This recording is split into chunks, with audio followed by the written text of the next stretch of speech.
షాద్‌నగర్ నియోజకవర్గంలో ఫరూక్‌నగర్ మండలం కమ్మదనం గ్రామ పంచాయతీలో ఇటీవల ఇందిరమ్మ కాంగ్రెస్ ప్రభుత్వం ప్రతిష్టాత్మకంగా ఇందిరమ్మ గృహాలను లబ్ధిదారులకు చేరవేస్తామంటూ నియోజకవర్గానికి సుమారు 3,500 ఇళ్ల చొప్పున ఏడాదికి ఆహ్, అప ఆహ్, ఈ ల లబ్ధిదారులను ఎంపిక చేసి వారికి అందజేస్తామని పేర్కొన్నది. అందులో భాగంగానే నియోజకవర్గ వ్యాప్తంగా లబ్ధిదారుల ఎంపికలో ఎలాంటి ఆహ్, ఈ అవకతవకలు జరగకుండా అసలైన లబ్ధిదారులకే ఇల్లు చేరే విధంగా గట్టి అధికార పార్టీ పటిష్టమైన చర్యలు చేపడుతుంది. అందులో భాగంగానే షాద్‌నగర్ నియోజకవర్గానికి ఎమ్మెల్యే ఆ దిశగానే తన అడుగులు వేస్తున్నారు. ముఖ్యంగా మొన్న కమ్మదనం గ్రామ పంచాయతీలో పర్యటించిన ఆయన ఇక్కడ బాత్రూమ్‌లోనే మనం చూస్తున్నాం. కమ్మదనం గ్రామ పంచాయతీ పరిధిలోని ఈ శిథిలావస్థలో ఈ ఇక్కడ ఈ ఏరియాలో ఉన్న ఒక ఇల్లు శిథిలావస్థలో చేరుకుందని, ఈ ఏరియాలో ఉన్న ఇల్లు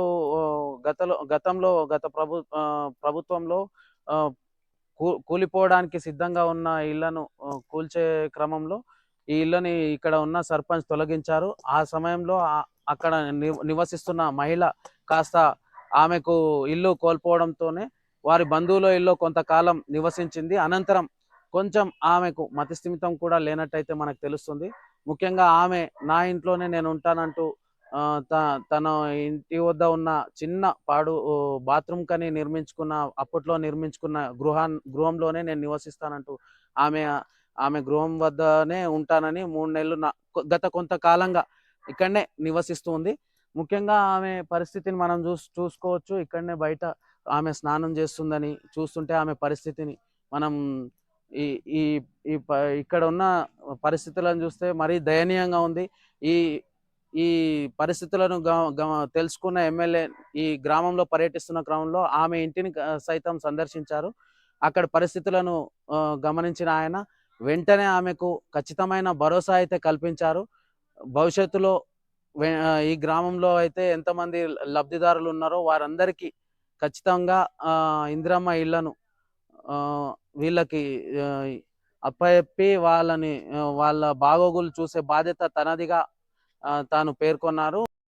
ప్రస్తుతం మనము ఈ గ్రామంలో ఉన్న మహిళ కొంచెం మతిస్థిమితం లేని మహిళ ఇల్లు ఆమె బాత్రూంలో మనం నిజంగా ఆలోచన చేస్తే ఒక మనిషి బాత్రూంలోకెళ్తే ఒక మాక్సిమం 20 మినిట్స్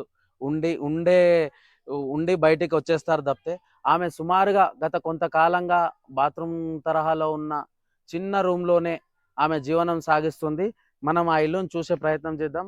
ముఖ్యంగా ఈ ఇల్లు చూడండి. నిజంగా నియోజకవర్గంలో మరీ షాద్‌నగర్ హైదరాబాద్‌కి కూతవేటు దూరంలో ఉన్న షాద్‌నగర్‌లో మరీ ఇంత దయనీయమైన పరిస్థితులు కూడా మనం చూస్తున్నామంటే ఆమె మామూలుగా ఈ బాత్రూమ్ నిర్మాణం జరిగింది. కానీ ఇక్కడ కుండీ లేదు. ఆమె జీవనోపాధికి నేను ఒంటరి మహిళను పెన్షన్ మీద ఆధారపడి జీవిస్తున్న క్రమంలో నాకెలాంటి ఇబ్బంది ఉండదు అని చెప్పి నా ఇంట్లోనే నేను ఉంటా అని చెప్పి ఈ ఉన్న చిన్న ఇటుకల గృహంలోనే ఈ చిన్న సింగిల్ రూమ్ ఈ బాత్రూమ్‌కి నిర్మించిన ఈ గదిలోనే తాను నివాసయోగ్యంగా నిర్మించుకుంది.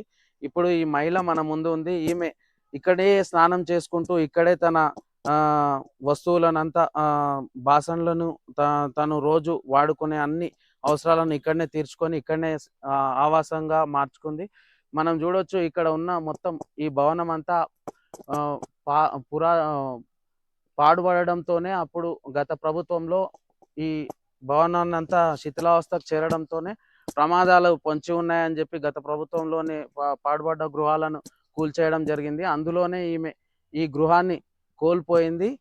గత కొంతకాలంగా వారి బంధువుల ఇళ్లలో నివసించిన ఆ మహిళ అక్కడ కొంచెం ఎన్ని రోజులైనా ఎవరి మీద ఇబ్బంది ఉండి డిపెండ్ కావద్దు అనే ధోరణితోనే ఆమె తనకున్న సింగిల్ రూమ్‌లో నివాసం ఉండాలని ఇక్కడికి వచ్చిందని తెలుస్తుంది. గత కొంతకాలంగా అయితే మనం చూస్తున్నాం ఆమె ఇక్కడనే ఉంది.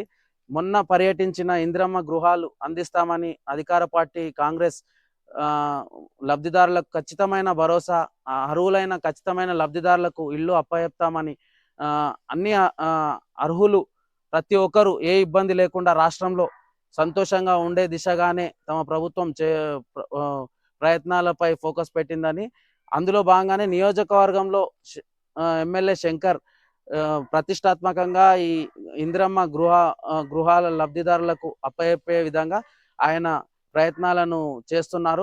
ముఖ్యంగా షాద్ నగర్ నియోజకవర్గంలోని కమ్మదనం గ్రామ పంచాయతీలో మొన్న పర్యటించినప్పుడు ఈ మహిళ పరిస్థితిని, సుజాత అనే మహిళ, ఆమె పరిస్థితిని తెలుసుకున్న ఎమ్మెల్యే ఈ ఈ స్థలాన్ని పరిశీలించారు. ఆమెకు ఖచ్చితమైన భరోసా ఇచ్చారు. రానున్న రోజుల్లో తొందరలోనే, అతి తొందరగా ఆమె పరిస్థితిని గమనించిన ఆయన ఆమెకు ఇందిరమ్మ ఇల్లు ఖచ్చితంగా ఏ ఇబ్బంది లేకుండా ఉండేందుకు అన్ని వసతులతో కూడిన ఇల్లును ఆమెకు నిర్మించి అప్పచెప్తామని భరోసా ఇచ్చారు. ముఖ్యంగా ఆమెను అడిగి తెలుసుకుందాం. అమ్మ, మొన్న వచ్చారు కదా, నీ పేరు చెప్పి ఏమన్నారు ఎమ్మెల్యే, అది చెప్పండి అమ్మ. నీ పేరు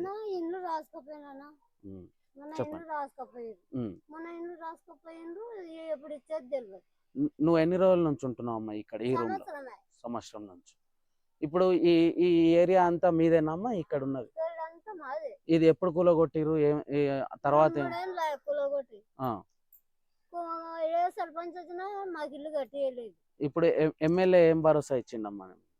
మాకు తొందరగానే కట్టిస్తామన్నారు. మాకు ఎట్లంటే మాకు ఇల్లు లేదు కదా, లాట్రింగ్ ఉంటున్నాము. అవును, తొందరగానే ఇస్తామంటారు అన్నాడు. నీ బాగోగులు ఎవరు చూస్తారు? నువ్వు ఒంటరి మహిళవు కదా, ఎట్లా నడుస్తుంది నీకు? పింఛన్ మీద నడుస్తుంది సార్. ఎందుకు దొంగతనం ఎందుకు చెప్పాలి? పింఛన్ మీదనే కాలం గడుపుతున్నా. అంతే, నాకు ఏ ఆశ వద్దు మీద ఆశ లేదు, అన్న మీద ఆశ లేదు. ఉన్నమాట చెప్తున్నా, రెండు మాట అయితే దాచుకుంటలేదు. అయితే ఎమ్మెల్యే అయితే నీకు ఖచ్చితంగా ఇల్లు కట్టిస్తామని చెప్పి భరోసా ఇచ్చారు. ఇది మనం చూస్తున్నాము నియోజకవర్గంలో ఆమె పరిస్థితి. ఎవరి మీద ఆధారపడకుండా తన వంతుగా తన ఉన్న చిన్న రూమ్లోనే నేను ఉంటానని రానున్న రోజుల్లో తనకు ఎమ్మెల్యే ఇచ్చిన భరోసా వాగ్దానం నెరవేర్చుతాడని ఆశాభావం వ్యక్తం చేస్తుంది. ఎవరిపైన ఆధారపడి ఉండను అని చెప్పి తెగేసి చెప్తుంది. ఈ హృదయ విదారకమైన ఘటనను మనం చూస్తుంటే నియోజకవర్గంలో షాద్నగర్ హైదరాబాద్ కూతవేటు దూరంలో ఉన్న నియోజకవర్గంలో ఇలాంటి పరిస్థితులు ఉన్నాయంటే మనం తొందరగానే ఈ పరిస్థితులను నియోజకవర్గంలో చేసిన వాగ్దానాలు కానీ ప్రజాప్రతినిధిగా ఎన్నికైన అందుకు ప్రతి ఒక్కరికి ఇలాంటి పరిస్థితులను అందరికీ ఎదుర్కొంటున్న వారందరి సమస్యలను తన సమస్యగా భావించి ఈ సమస్యను త్వరగా తీరుస్తారని చెప్పి రానున్న రోజుల్లో రానున్న అధికార పార్టీ తన మార్కు చూపిస్తుందని చెప్పి కోరుకుందాం. ఈమె కోరిక నెరవేరి కొత్త ఇంట్లో ఈమె ప్రవేశించాలని మనం ఆశిద్దాం. చూస్తూనే ఉండండి సీమై టీవీ.